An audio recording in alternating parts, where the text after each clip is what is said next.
I've been meditating in art all day, and I have 487 words of poem to share. How many years did it take before I stopped criticizing myself for just rocking back and forth as long as it takes to move through the body's howling? It's quicker to answer the other way, to describe how decadent and novel this freedom of expression feels. A recent gift given to self. Movement helps, but the root problems remain.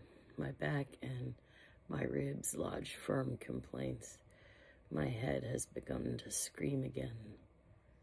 All the emotions remain present right here, squatting in the puddle of light, thumbing their noses at my pretensions to meditation or any kind of control. Let me learn from the whiplash of recent hubris, if I ever again suggest I have a clue what is going to happen in the next 5 minutes, much less tomorrow or a year from now. I will be a fool, which will be forgivable, for there are worse things to be, and I cannot seem to stop trying, not even when reason demands everything is hopeless. I know change is the only constant. Right now, each breath requires active participation, reminding me I am mortal down to the essence of my being. Everything about my life winds up resting in the hands of others, and that would be true even if I weren't on disability. As alone as I feel, I am part of this web of humanity that lives on this world so self-destructively.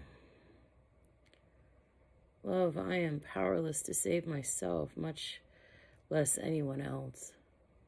Only I can't stop writing, realizing that my journey means so little to anyone else does not minimize the gifts I've been given. I learned one thing. I learned how to love this life, even when moving through it breath to breath, soaked in suffering. I have to let go of my anger to those who made my suffering worse. Dallas, they did not realize to what they were condemning me. Even when I'm crying that I do not want to live in this world, as the words leave my mouth, I know down to my marrow, it's not the life that I can't bear. It's how I'm stuck inside other people's projections that have grown so solid, I seem impossible when I speak from the other side.